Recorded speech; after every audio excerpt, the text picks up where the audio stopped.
Hello, in this video I'm going to go over a new add-on that I have discovered that can be very helpful while questing and getting achievements done, especially in the night market that we are currently working on in the game.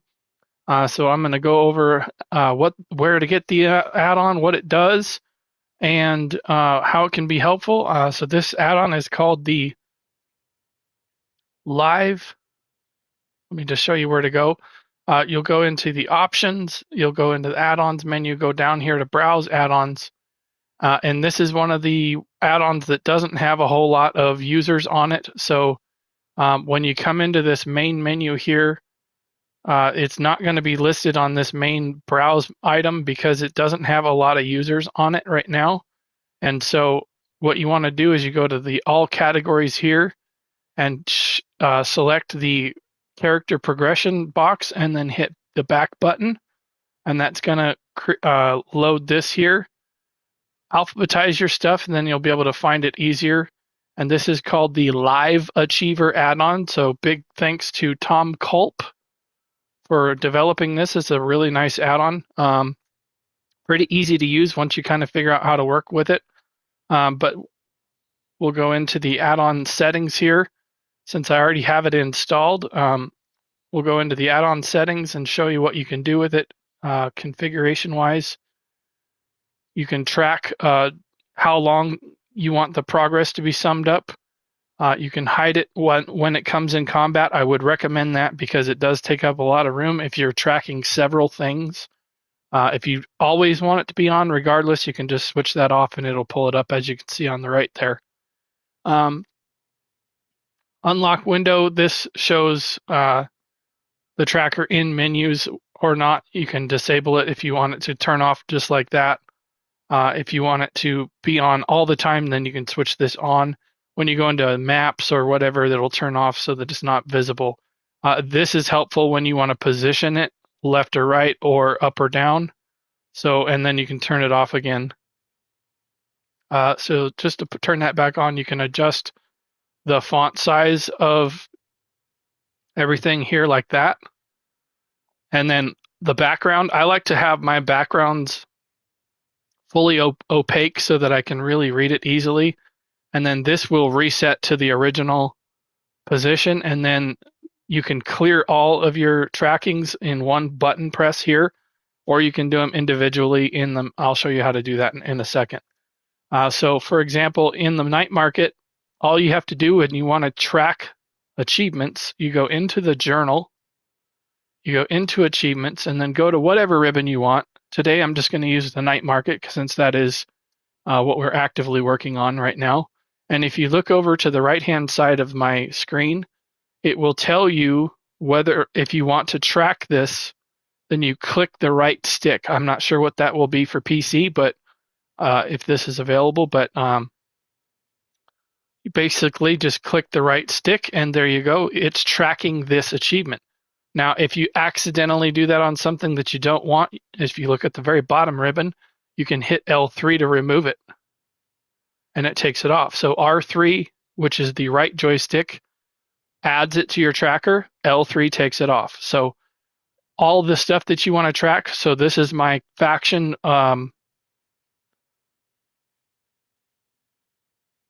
loyalty, I should say. So you can track this here. And then some of the other side quests that you can focus on. For example, the gold-plated keymaster, that's all the dungeon bosses. And then the opulent eradicator, that's the trial boss. So that's not necessarily something that's really hard to track. So I'm just going to skip that here. This would be the gilded. If you're going to go into all the dungeons, then you know which one you're missing. Pretty easy to track that. But like, for example, some of the games, or like if you're doing this here, you want to burn dregs in the skittering or the brood skirmish, I should say. Then you can do the other skittering ones here as well. But my big one that I'm looking at tracking are these puzzles. So this right here is kind of the overall get all the puzzles done. And then here's the individual ones for the skittering. This one is for Sorrow's Friend. And then this one is for the parts. So if you get all three of these, then you'll check off Puzzle Lord. So then for the Audacity, you can complete races in the different precincts, so you can track which one you're missing there. This is during the skittering. This is also during the different calamitous and voids and all that. So some of these are a little bit maybe not as good to track on the screen, but for example, this one right here, you could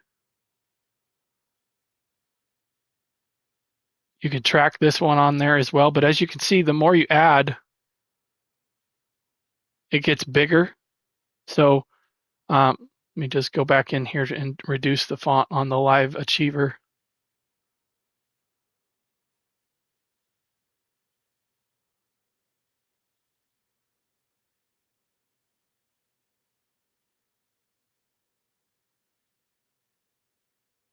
There we go. That should work a little better. So that, as you can see now, I can track stuff on the screen here. And again, I'll just go down into my combat dummies to show you. As soon as you trigger combat, it should disappear. And I don't know if this is going to be useful for anybody else, but I, for one, I can't stand having to go back into my menu constantly to figure out what I'm missing. But there you go. I just hit the dummies and it disappears. As soon as that gets over with, I've got this kind of sitting right where the chat pops up, so that's a little bit of a tough position to be in. If you move it over to the other side, then when you go into this menu here, it can be in your way. If you leave it on all the time, I should say that. If you take it to where it's hidden here as well, like this, then that will be all right. So like, for example, you could move it over here to the side, to the left, so where it's completely out of the way, and then turn it off so that you just kind of have to know where you're at and what you're doing with.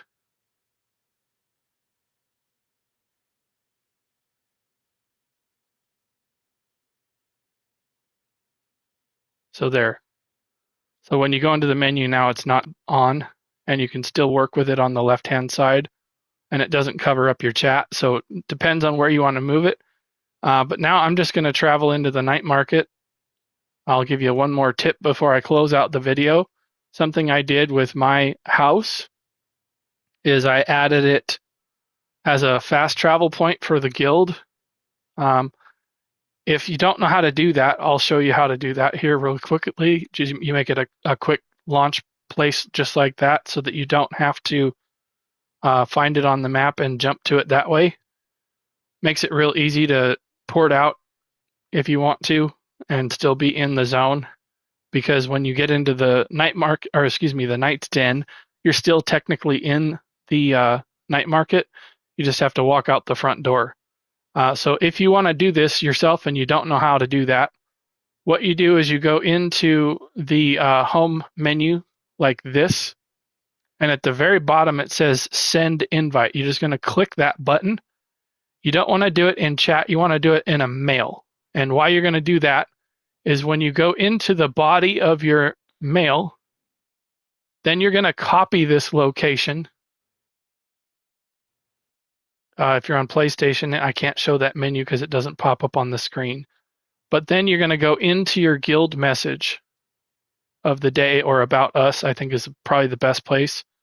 You put it in the about us, and you can paste it at the very bottom.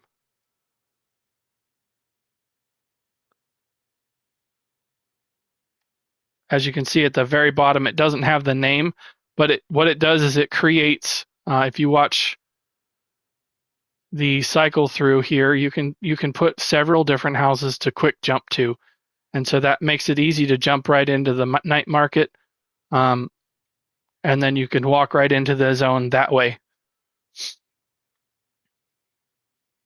Now, if you're trying to group with people, I would recommend not grouping until you are actually in the lobby like this, because then you're actually in the same instance. I'm pretty sure that if you walk out of the door there of the house, you're not in the same instance when you walk through the door. So I would group once you're here and not in the house. And then once everybody's in the same instance, then you can ungroup if you're running the pale order ring and whatnot, and then go into the pick up your quests. As always, you're going to want to pick up your faction leader quest, the Dorfifar quest, however you say that guy's name. I'm probably butchering it. And then go into your missions inside here. As you can see, the list is still sitting there right there. So I have a void collapse race to do in the Sorrow's Friend, so that, and also the skittering. I have the rapid extermination race. So those are two things I could work on if I wanted to.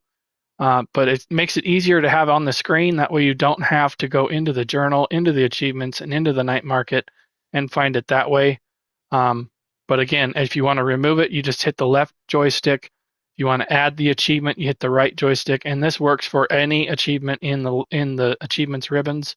I'm just using the night market because that's the active big thing right now. But I figured I would do a video on this because I thought it would be helpful for people to kind of pay attention to, especially if you're still going for the achievement for the unlocks for the Windglass and the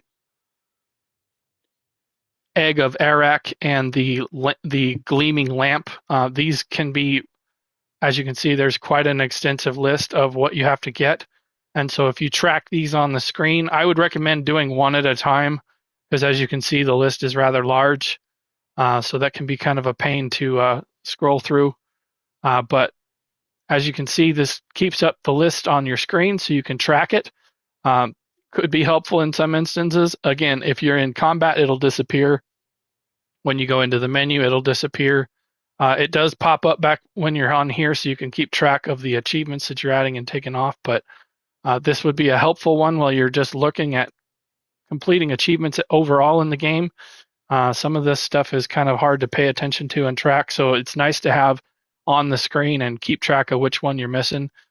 For example, the Boulder Dash I have not done, and the Gleaming Lights abilities as well. So, or excuse me, the guiding lights. So take a look at the add-on if you like it. It's not a very large add-on in terms of drawing down on your system. I've got quite a few add-ons checked on right now, and as you can see on the bottom right-hand side of the screen, I don't have very much disk usage right now. Just to give you an idea, I've got 1, 2, 3, 4, 5, 6, 7, 8, 9, 10, 11, 12, 13, 14, 15, 16, 17, 18, 19, 20, 21, 22 add-ons on right now, and it's not really pulling on my system that badly. If you are having trouble with UI errors, I highly recommend this add-on, Loadouts add-on. I've done a video on this. I will link that in the description in case that's something that you've not tried out. This is really easy to work with. They recently did an update to the add-on, and so it's a little bit easier to configure your loadouts. Instead of having to delete and start over, you can organize them in terms of alphabetizing if you want. You can update the current loadout, or you can save your current loadout. And for example, I have a crime loadouts here that's listed. It's got all the libraries and all the other add-ons.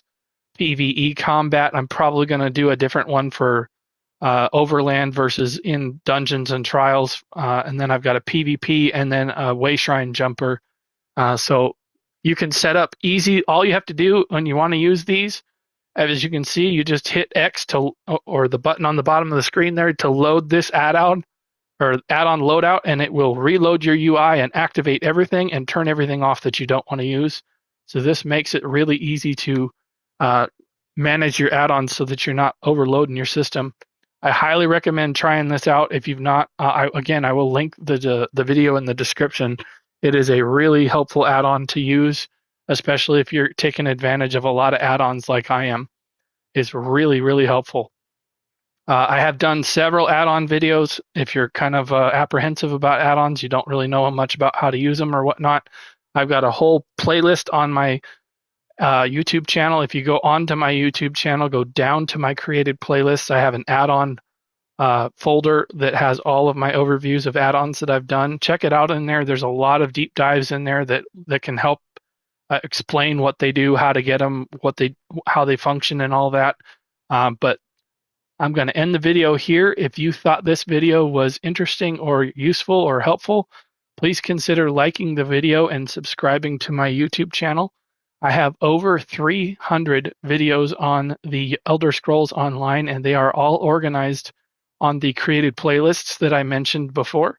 If you go onto my channel and go down to my created playlists, you'll be able to find all of my content there. Check them out and see if there's anything that you find interesting. I probably covered at least something in the area of the game that you are focused on, be it healing, DPS, tanking, general guides, whatever you can think of. I've probably gotten a video on it somewhere. But thank you very much for watching, and I will see you in another video. Bye.